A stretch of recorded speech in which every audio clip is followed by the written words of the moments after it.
In this video clip, we're going to talk about how to process clients that are new to your agency in the Incedo Provider Connect or IPC Shares webpage. Processing a client in Shares involves 3 steps. First is to conduct a search to assure that the client is not already a member of Shares.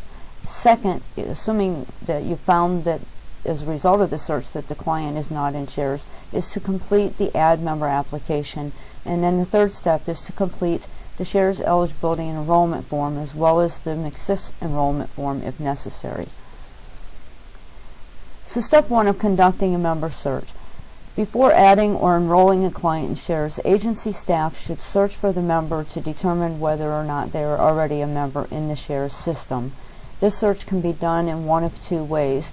You can either click on the membership or hover over the membership cube in the middle of the page and come over and highlight and click on search, or in the upper right navigation you can hover over membership and then click on search.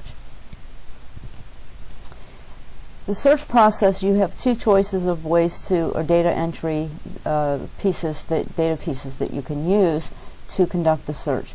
The first selection could be the last name, date of birth, and gender. And the second combination can be the last name, social security number, and gender. In both cases, it's important that you have all 3 pieces of information. We recommend that you use the last name, date of birth, and gender as your search criteria because social security number is not a required field. So what I'm going to do is go ahead and just type in some information for the client. You'll notice as far as navigation goes that you have 2 choices. You can either use your mouse to click into the next box, or you can use your tab key to scroll across. For date of birth, you can either use the drop-down menus to change your date and year, or you can just go ahead and type the information into the box using your keypad.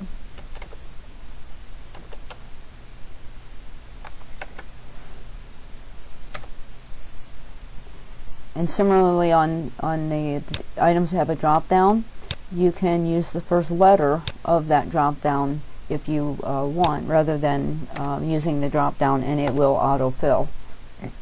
So I've entered the 3 pieces of information that are needed, so then you would go ahead and conduct a search.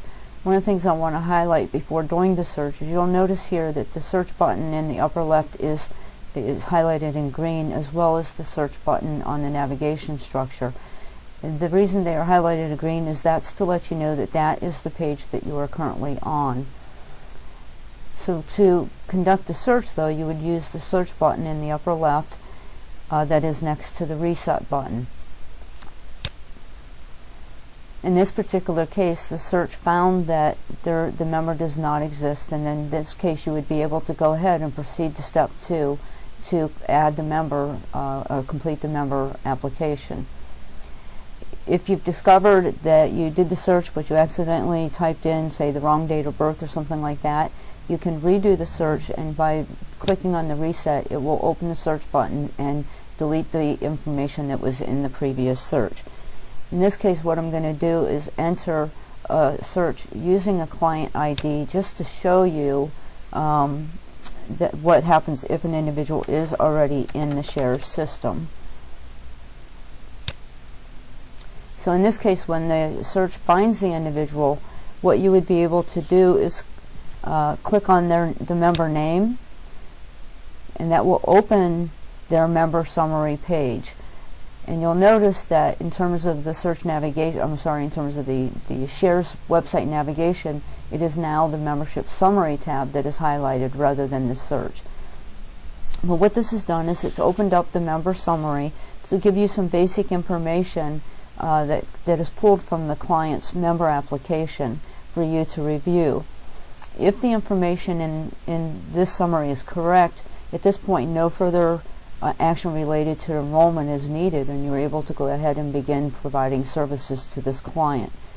If you notice that there's information, for example, maybe the address is incorrect, you would need to use the Shares Eligibility Enrollment Update form, and you would use that form to change only the fields in the form which the client information has changed. For example, if the address is changed, and that's the only thing that's changed here, then when you use the eligibility and enrollment update form, you would only need to complete the fields for address on that form.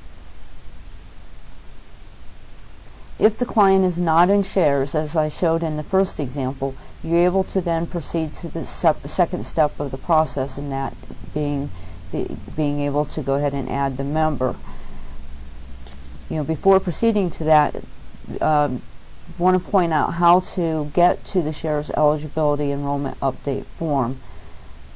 This form is accessed by going to the back to the membership module, and clicking on forms. The other possibility is that you can go to the home page and use the cube and go to membership and click on forms.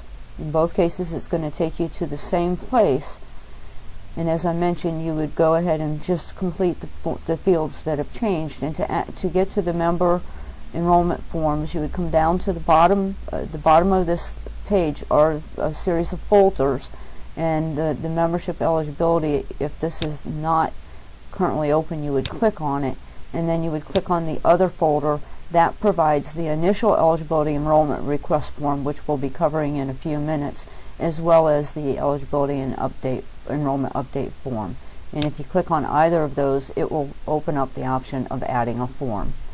But I don't want to do that at this point, so we're going to, and we'll come back more to later in this presentation to address the difference between these two forms and when to use which one. But at this point, based on our first search, we found that the client is not in shares, so what we're going to go ahead and do is, again, I'm going to go back to the home page and show the navigation, but you're ready to go ahead and add the member. So this can be done either, again, through the membership cube, clicking on add member, or highlighting membership at the top and selecting add member. You'll notice as this application page opens, there are certain items that are highlighted in red font. These items that have red font are fields that are required in order for you to be able to save a member application. If you leave one of these fields blank and click on save, what you will get is a message letting you know that required fields are missing.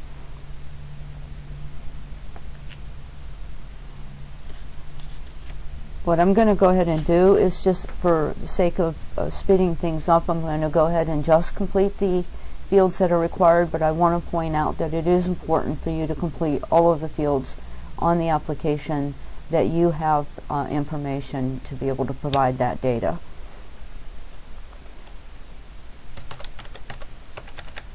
I'm going to go ahead and put in a client, and I'm going to try to make it a little bit more obvious that it's not a real client name.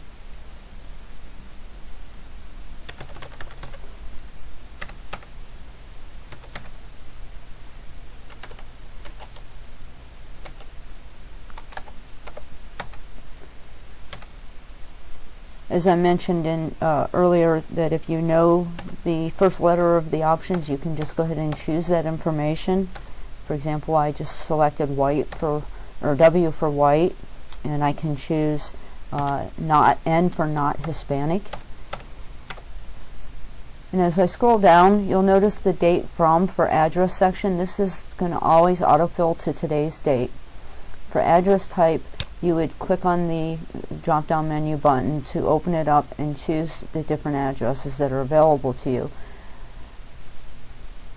One thing I want to point out in this section is that when completing the address information, the address cannot be the address of an agency. For example, if you indicate in the drop-down menu that someone is homeless or in residential care or something of that nature, the address needs to be their actual legal address. In other words, in that case, the address prior to coming to your residential treatment facility.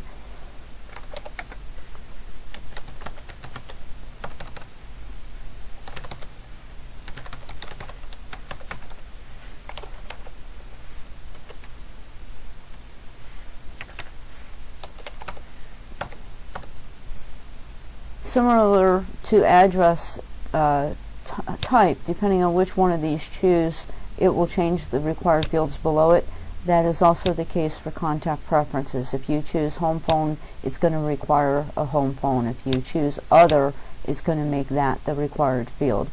So I'm going to go ahead and choose other cell phone.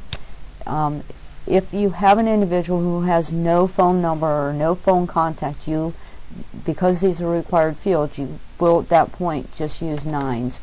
If you have a number, please make sure you provide the actual number. You'll notice that there's some blue hyperlinks here. These, if you click on them, open up boxes to provide additional information. For example, marital status, veteran status, or things that frequently agencies is information agencies frequently collect, similar to education, where it's part of our traditional demographic information that's collected. One thing that is probably most important to point out related to adding a member is the insurance information section. Is similar to address. It will provide the default as the date that you're filling out this form.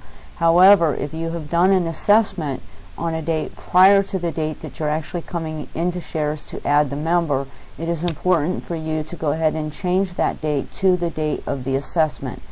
The reason for this is because whatever date is in this field, that is the beginning of the insurance coverage that you're requesting for that member, which means that that is the earliest date that you're able to, or I'm sorry, that is the date at which claims can be submitted from that date forward.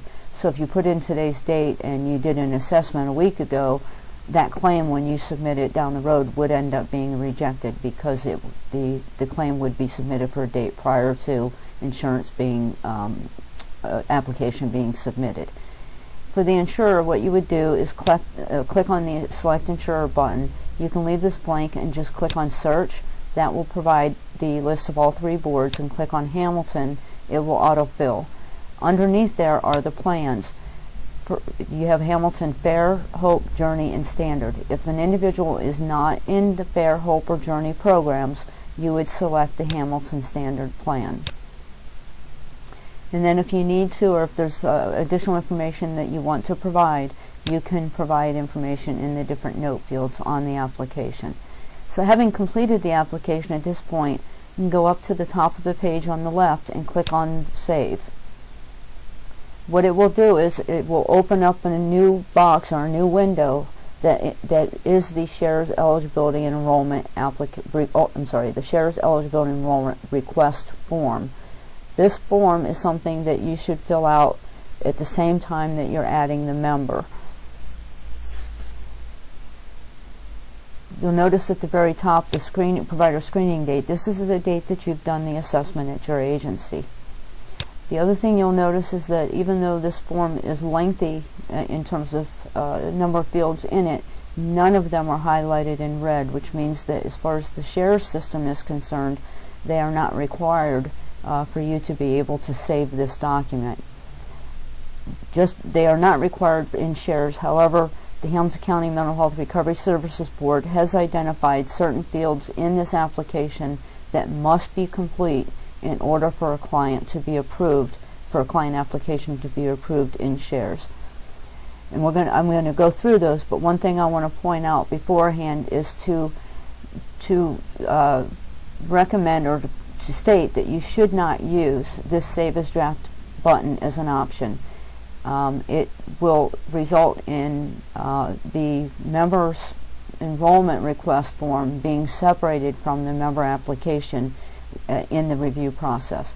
So instead of using the Save as Draft, please use the Save button, and then if you discover you have made a mistake or you have to add additional information, you can always go back, open the form, edit it, and use the Save button again. So again, it's really important to never use the Save as Draft button on the eligibility and enrollment request form.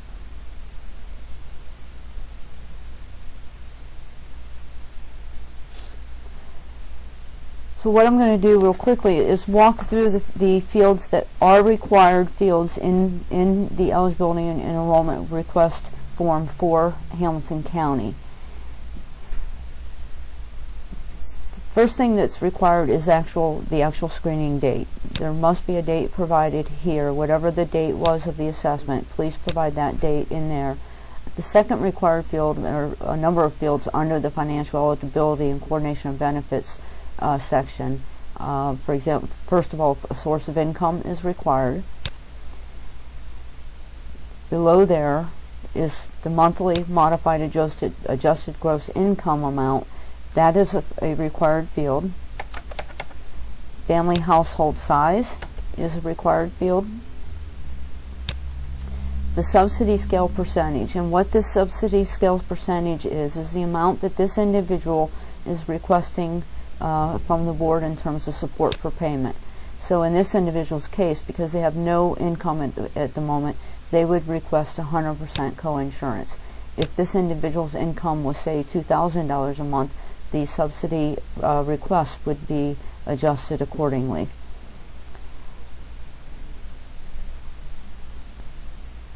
The next required field is in the other payer, other carrier type section, and in this section you must highlight what types of other payers or other insurance that this individual may have. If they have none, you can indicate that and then also select requesting board coverage. But if they also have something like Medicare or Medicaid or Veterans Administration, that would be indicated as well. In the Residency Eligibility and Verification section, there are 3 items here. The first item is client living at legal primary residence entered into IPC. What this is asking is the client living at the address that was added when you completed the member application. These second and third items here are important to spend a few minutes talking about. This first item in the middle here, provider reviewed contractually required residency documentation, is asking, is a statement by the provider that in fact the residency documentation was reviewed with the client. In this third option, provider attached the required residency documentation, is that they are indeed attaching it as part of the member summary of this client's file. Either number 2 or number 3 must have a yes response. If you select yes to 3 and no, yes to 2 and no to the third one, in that circumstance, when the response to number 3 is no, the Mental Health Recovery Services Board may request additional documentation. If you have a client and you believe that there's going to be some concerns around documentation or questions regarding the member application, the best thing for you to do is to go ahead and select yes here and to send the documentation of residency eligibility and the verification to the board as part of the review process of the member application. The next thing that is required is at least one diagnosis. There are fields for many diagnoses, but there must be at least one diagnosis provided. And then finally, at the very bottom of this form is a section on, there's a section at the very bottom around the contractual requirements and having met them. And so this part also has to be complete, are indicating that you're providing consent for, you've received consent for treatment, you've received authorizations for release of information, and notices of privacy practices. If you're sure, once you've completed all the information that's required and any other information in the enrollment form that your particular agency finds valuable, then you can go ahead and click on Save. What this is going to do is bring up a pop-up asking you if you would like to add a member, another member, or go to the member request summary page. In this particular case, I'm going to go ahead and click on member request summary.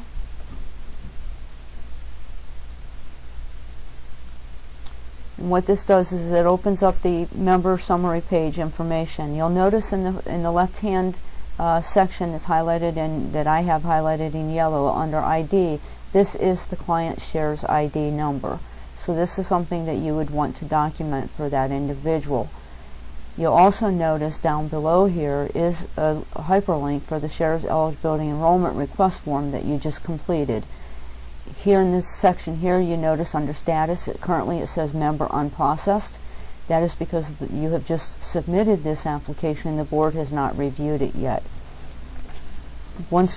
And then finally down here at the bottom, if you click on this link for member request details, you'll see the information that was provided as part of the member application.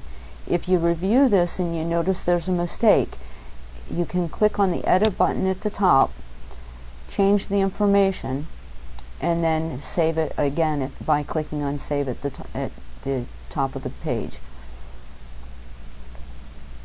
For example, the date from maybe should have been on 12/9 and not, or 11/9 and not 11/6. You make that change and click on save.